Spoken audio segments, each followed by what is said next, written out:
I was 19 when my father threw my acceptance letter to MIT in the trash and told me I was dead to him. 5 years later, my face was on the cover of Forbes as the youngest CEO to take a company public in tech history. But the real story isn't about the money or the recognition. It's about what happened when my family saw that magazine cover and realized the son they disowned was now worth more than their entire extended family combined.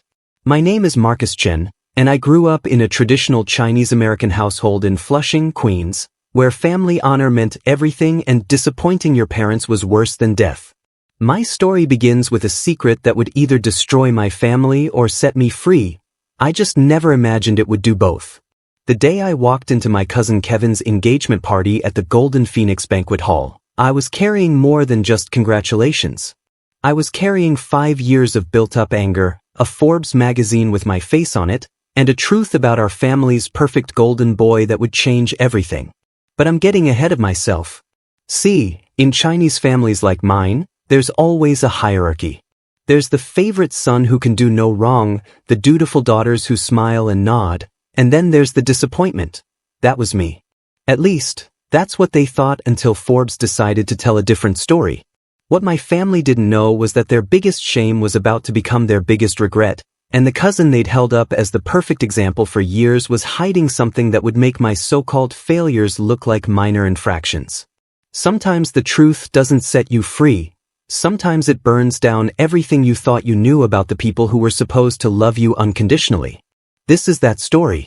My father, David Chen, immigrated from Taiwan in 1985 with nothing but an engineering degree and unshakable belief that success in America meant your children becoming doctors, lawyers, or engineers in that exact order of preference. He worked double shifts at a manufacturing plant in Long Island while my mother, Susan, cleaned offices at night to save money for our education. They built their entire identity around the promise that their sacrifices would produce successful American children who would honor the family name. In our household, academic achievement wasn't just encouraged, it was mandatory. Report cards were displayed on the refrigerator like trophies, and anything below an A- triggered lectures about disappointing our ancestors. My older sister Jenny became a pediatrician, exactly as planned. My younger sister Lisa was pre-med at Columbia. Then there was me, the middle child who dared to dream differently. The golden boy of our extended family was my cousin Kevin Chen. Uncle Robert's son was everything my father wanted me to be: Harvard pre-med, perfect SAT scores, student body president, and engaged to a nice Chinese-American girl whose father owned 3 restaurants in Manhattan. At every family gathering, I heard the same refrain: "Why can't you be more like Kevin?" Kevin would never disappoint his family like this. I'll never forget Chinese New Year 2019, when I was 17. The whole extended family gathered at my grandmother's house in Flushing for the traditional celebration. I had just told my parents I wanted to study computer science instead of pre-med, and my father was still furious. As we sat around the circular table sharing dumplings, Uncle Robert stood up to toast Kevin's latest achievement, early acceptance to Harvard Medical School. "Kevin represents the best of our family values," Uncle Robert announced, raising his glass of jasmine tea. "He understands that education and hard work honor our family legacy. Some children," he glanced directly at me, "chase fantasies instead of building futures." The entire room fell silent. My grandmother, who usually defended all her grandchildren, just nodded approvingly. My father's face turned red with embarrassment. I wanted to disappear into the floor, but Kevin made it worse by standing up and saying, "Marcus will find his way, Uncle David. We all mature at different speeds." The condescending sympathy in his voice hurt more than the criticism. That night, I decided I would prove them all wrong, but I had no idea how high the cost would be. The breaking point came 6 months later when I got accepted to MIT for computer science. Instead of celebration, my father saw it as the ultimate betrayal. "You're throwing away everything we sacrificed for," he screamed, tearing up my acceptance letter. "Computer programming is not a real career. You want to embarrass this family with your childish games." When I refused to decline MIT's offer, he delivered his ultimatum: "Choose that school over pre-med, and you choose to be no son of mine." My mother stood behind him, crying but silent. Jenny and Lisa tried to mediate, but the damage was done. I packed my bags that night with $347 in my checking account and my grandmother's secretly given red envelope containing another $500. The last thing my father said to me was, "Don't come crawling back when you realize your mistakes. This family doesn't support failures." What none of them knew was that Kevin had been messaging me privately for months, not with encouragement, but with something much more complicated. Something that would eventually become the secret weapon I never wanted to possess. But first, I had to survive on my own and prove that their definition of failure was dead wrong. Comment below and let me know where you're watching this video from. I love connecting with people from all over the world who understand what it's like to fight for your dreams against family expectations. For 4 years, I built my life from nothing. MIT wasn't just school, it was survival. I worked 3 part-time jobs, tutoring math at the Campus Learning Center, delivering food for a Chinese restaurant in Cambridge, and coding websites for local businesses on weekends. While my classmates complained about dining hall food, I lived on ramen and whatever leftovers I could get from the restaurant. During those years, my family existed as ghosts in my peripheral vision. I'd see Jenny's social media posts from family gatherings where they cropped me out of old photos. Lisa would send occasional texts saying she missed me, but never enough to actually bridge the gap. My father maintained his silence like it was a sacred vow. But Kevin? Kevin kept messaging me. It started innocent enough, checking in, asking about school, sometimes sending money through Venmo with notes like, "For textbooks," or "Grab some real food." I should have been grateful, but something felt off about his timing. Every message came right after I'd posted something about a coding achievement or internship. Like he was monitoring my progress. By senior year, those messages became more personal. Kevin would share doubts about medical school, complaints about his fiancée Sarah, and increasingly desperate questions about whether I thought he was making the right choices. Then came the photos, nothing explicit, but pictures of him at parties with people who definitely weren't Sarah. Screenshots of dating app conversations. Messages about feeling trapped by family expectations. I should have blocked him. Instead, I saved everything. Call it insurance, call it intuition, but something told me this information might become important. The catalyst for everything came through an unexpected phone call in April 2024. I was 3 months into running my startup, an AI platform that helped small businesses automate customer service, when my phone rang at 2 a.m. Unknown number, New York area code. Marcus? It's Grandma. My grandmother had somehow gotten my number, probably from Lisa. Her voice was frail but determined. Kevin's engagement party is next weekend. Big celebration at Golden Phoenix. Your uncle spent $20,000. Grandma, I can't. Listen to me, boy. Your father is stubborn, but he talks about you. Every day, he asks Lisa how you're doing. He won't admit his mistake, but losing you is killing him. This party, maybe it's time. What she didn't know was that the week before, Forbes had called me for an interview. My company had just closed a series of funding round worth $30 million, making me one of the youngest CEOs in our sector. The article was scheduled to hit newsstands the Monday after Kevin's party. And Kevin didn't know I knew about his other secret, the one that made his perfect facade a complete lie.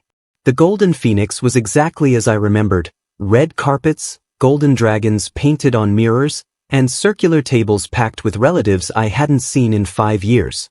I arrived wearing a tailored navy suit, not because I wanted to show off, but because I'd forgotten how to dress down after years of investor meetings. The reactions were immediate and varied. Aunt Linda dropped her teacup when she saw me. Uncle Robert's face went through confusion, anger, and something that might have been fear. My mother gasped and reached toward me, then caught my father's glare and pulled her hand back. Marcus? Lisa appeared at my side, incredulous. What are you doing here? Grandma invited me. Where's the happy couple? Kevin was holding court near the gift table, looking every inch the successful medical resident in his perfectly fitted tuxedo. Sarah hung on his arm, displaying her engagement ring like a trophy. When he saw me, his face went pale. Marcus? We didn't expect. He stumbled over his words, which was unlike the confident Kevin everyone knew. Congratulations, I said, shaking his hand firmly. Beautiful venue. Uncle Robert really went all out. That's when my father appeared. 5 years of aging had added gray to his temples and lines around his eyes, but his expression remained stone cold. You have some nerve showing up here. The nearby conversation stopped. This was the moment everyone had been waiting for, the confrontation between the disappointed father and the prodigal son. I came to celebrate Kevin's engagement, I said calmly.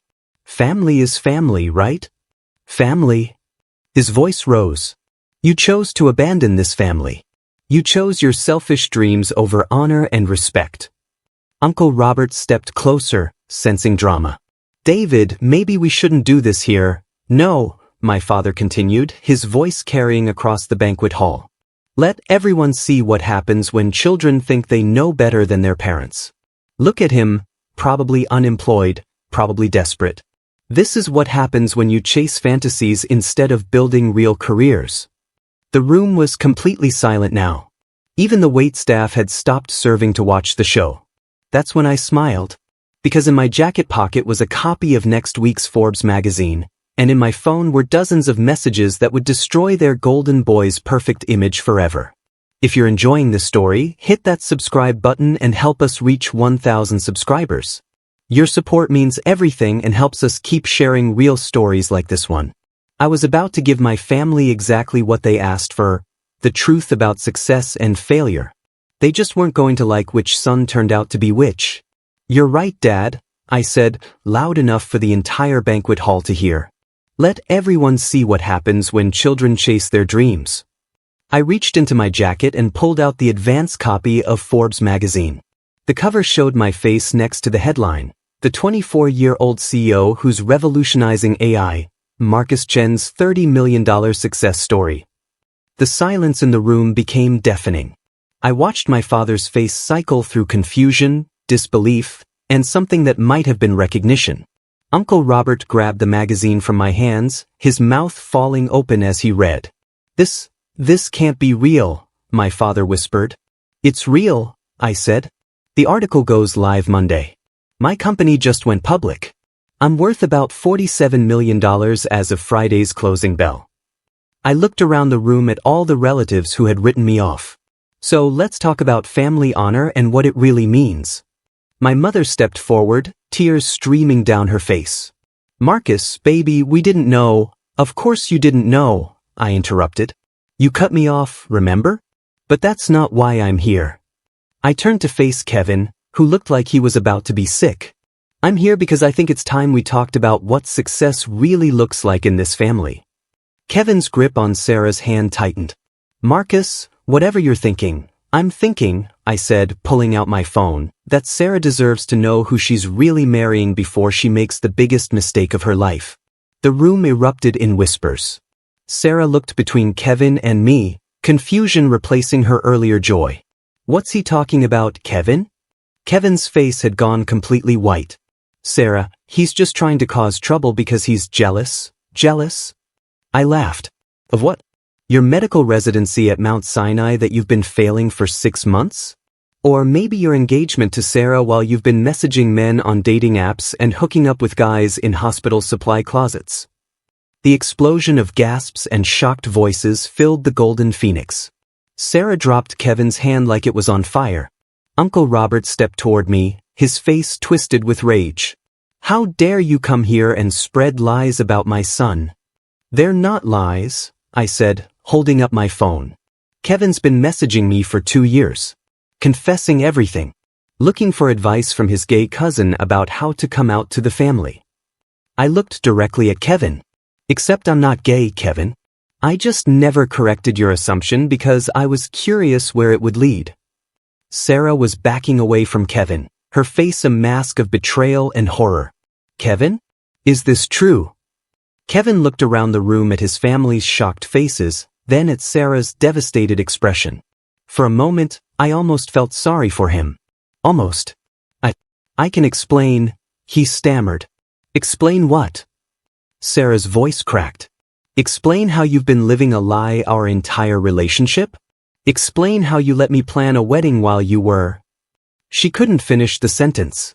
My grandmother, who had been silent through all of this, slowly stood up. Her voice, when it came, was barely a whisper. "Kevin? Is this boy telling the truth?" Kevin looked at his grandfather's portrait hanging on the wall, the man who'd fought in the Chinese Civil War and built the foundation for our family's American dream. The weight of 5 generations of expectations crashed down on him in that moment. "Yes," he said finally. "It's true." The chaos that followed was unlike anything I'd ever witnessed. Sarah threw her engagement ring at Kevin and ran toward the exit, sobbing. Uncle Robert started shouting at me in rapid Mandarin, calling me every curse word I'd learned as a child. Aunt Linda collapsed into a chair, hyperventilating. My mother tried to approach me, but my father grabbed her arm. "Get out!" My father screamed at me, his face purple with rage. "Get out of here right now." "I'm leaving," I said calmly. "But before I go, I want everyone to remember this moment. Remember how you treated the son who actually succeeded. Remember how you worshipped the one who was living a complete lie. And remember that when you're ready to have an honest conversation about family and honor and what those words actually mean, you know where to find me."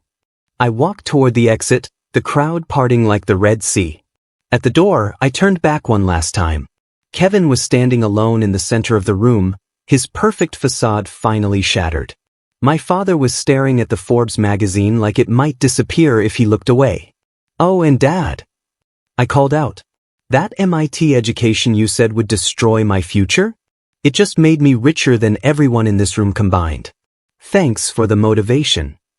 The last thing I heard as the doors closed behind me was my grandmother's voice, cutting through the chaos like a knife. "David Chen, what have you done?" The aftermath of that night rippled through my family like an earthquake with aftershocks that lasted months. Within hours of leaving the Golden Phoenix, my phone started buzzing with calls and messages I'd waited 5 years to receive. Lisa was first. "Marcus, what the hell just happened? Mom is having a panic attack and Dad locked himself in his office. Kevin left with Uncle Robert and nobody knows where they went. Sarah's parents are threatening to sue someone, though I'm not sure who. Call me back." Then Jenny, I saw the Forbes article online. 47 million? Are you serious? And Kevin is gay? I feel like I'm living in some alternate universe. We need to talk. Even some cousins I barely remembered started reaching out, suddenly interested in reconnecting with their newly wealthy relative. The hypocrisy was almost funny. But the call that mattered came 3 days later, at 6 a.m. on a Wednesday. My grandmother. "Marcus, your father hasn't eaten in 3 days. Your mother cries every time someone mentions your name. This family is broken, and I'm too old to fix it alone." "Grandma, I didn't break this family. I just exposed what was already broken." "Maybe. But now what? You proved your point.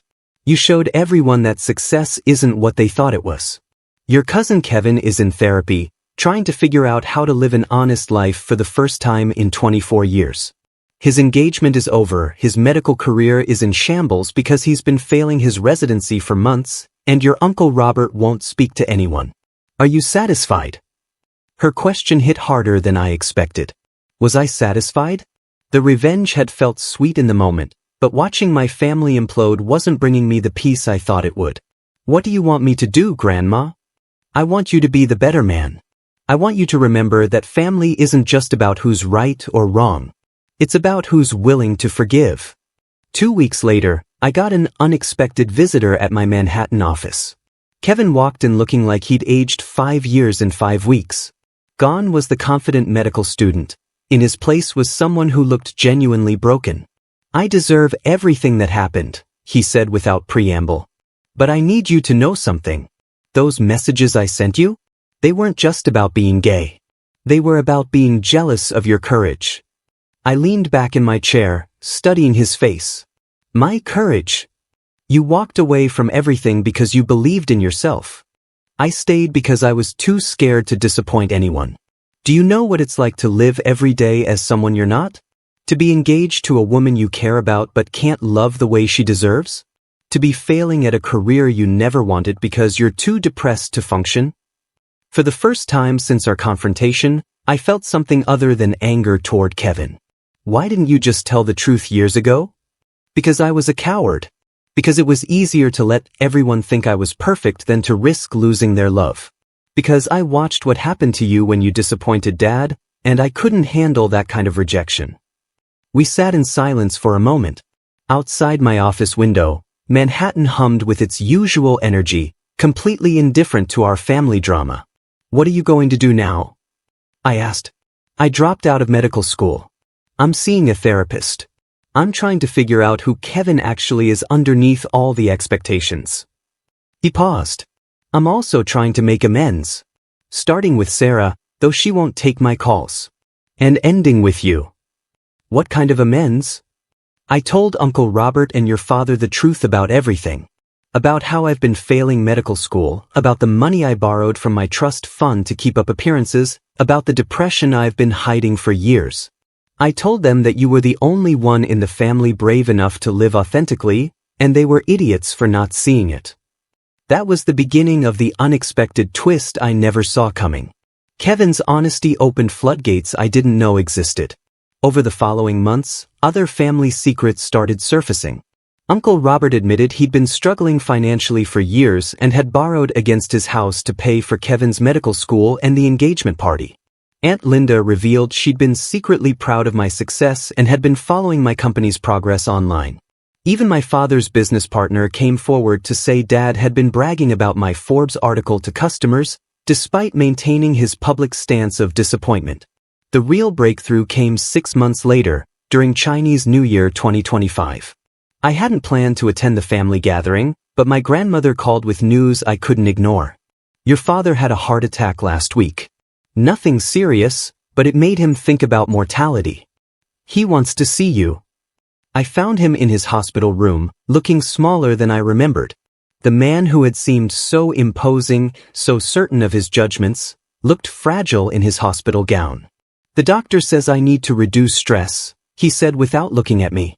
Apparently, carrying around 5 years of regret counts as stress. "Dad, let me finish. I was wrong. Not about wanting you to succeed. I always wanted that. But I was wrong about what success looked like. I was wrong about cutting you off. I was wrong about Kevin being the example you should follow." He finally met my eyes. "I was wrong about almost everything. You were scared," I said. "You came to America with nothing and you were scared your son would end up with nothing too. I was terrified.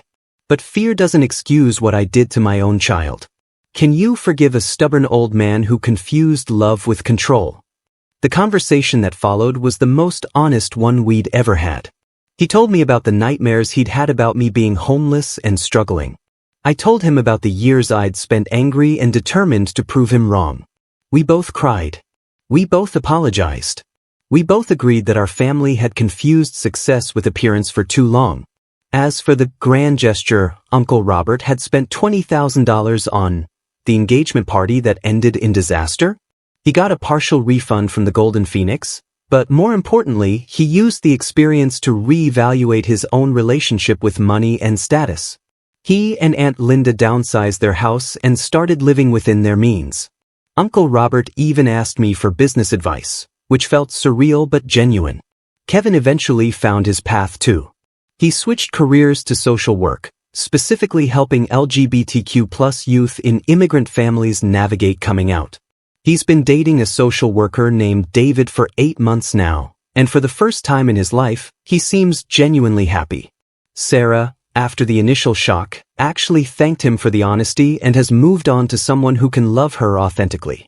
The unexpected twist in all of this wasn't the family reconciliation or Kevin's transformation. It was discovering that my grandmother had been secretly investing in tech stocks for 15 years, inspired by stories she'd read about young entrepreneurs. She'd actually made quite a bit of money and had planned to give it to me all along. She just wanted to wait until I proved I didn't need it. "Money you need makes you desperate," she explained. "Money you don't need makes you generous." She was right. The Forbes cover had given me credibility, but the family reconciliation gave me something more valuable: the ability to define success on my own terms, while still maintaining connections to the people who shaped me. Today, 3 years after that explosive engagement party, I'm writing this from my corner office in Manhattan, But the view that matters most isn't the skyline outside my window, it's the framed photo on my desk from last month's family dinner. It shows all of us together, me and my father laughing over some joke, Kevin and David holding hands while my grandmother beams between them, my mother and sisters planning my cousin Lisa's upcoming wedding, and Uncle Robert teaching my nephew how to use chopsticks properly. The photo represents something I never expected to have again, a family that chooses honesty over appearances, authenticity over perfection, and love over conditional approval. My company went on to be acquired by Google for $180 million last year, but that's not the success story I'm most proud of. The real victory was learning that you don't have to choose between your dreams and your family. Sometimes you just have to be willing to show them what's possible when you stop living someone else's definition of success. Kevin and I have become genuinely close friends. He often tells people that my courage to live authentically gave him permission to do the same. I tell him that his willingness to admit his mistakes taught me that strength isn't about being right, it's about being real. My father and I have dinner every Sunday now. He still worries about me, but these days he worries about normal things like whether I'm eating enough vegetables and if I'm working too many hours. Last month, he surprised me by asking if I thought he should learn to code. Maybe it's time this old engineer learned some new tricks, he said. He's 73 years old and just started his first Python tutorial. The hardest lesson I learned through all of this is that holding on to anger, even justified anger, costs you more than it costs the people who hurt you. My 5 years of estrangement from my family were successful by every external measure, but they were also lonely. Success without people to share it with isn't really success at all. I'm not saying you should forgive everyone who disappoints you, or that family reconciliation is always possible or healthy. But I am saying that sometimes the people who hurt us the most are also the people who are most afraid of losing us, afraid of being wrong, afraid of change. And sometimes, just sometimes, courage isn't about proving them wrong. It's about helping them see what's right. To anyone out there fighting against family expectations, dealing with conditional love, or trying to build success while healing from rejection, you're not alone. Your dreams are valid. Your authentic self is valuable. And the people who truly love you will eventually recognize that, even if it takes longer than you'd like. If this story resonated with you, hit that like button and subscribe to our channel. Share it with someone who needs to hear that their path to success doesn't have to look like anyone else's. Drop a comment below telling me about a time when you had to choose between other people's expectations and your own dreams. I read every single one and your stories inspire me more than you know. Remember, success isn't about proving anyone wrong. It's about proving yourself right. It's about building a life that's authentically yours, even when that life looks nothing like what others expected. And sometimes, if you're very lucky, it's about helping the people you love see that there are many different ways to honor a family, and the best way is by being genuinely happy. Thanks for watching, and remember that your story matters. Whether you're fighting for your dreams in a studio apartment or celebrating victories in a corner office, you have value that goes far beyond any magazine cover or bank account balance. Keep building the life you actually want, not the life others think you should want. Trust me on this one, it's worth the fight.